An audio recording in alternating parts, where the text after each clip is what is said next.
रामकृष्ण.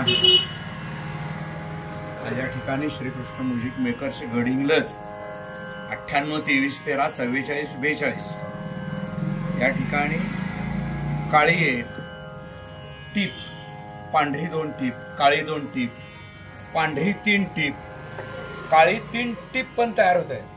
पण आज या ठिकाणी काळी 4 टिपीचे तबले बनवले. काळी 4 टीप हा एक नवीन तबला आहे आणि हा एक त्यांचा जुना तबल्याला पुढे घालायला गेलो.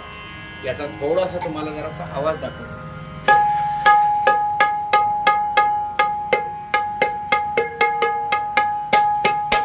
काळी 3 टीपला पण लागतो. आता हा बरोबर काळी 4 टीपला आहे. काळी 4 टीप म्हणजे हाय पिच. त्याचबरोबर हा दुसरा सुद्धा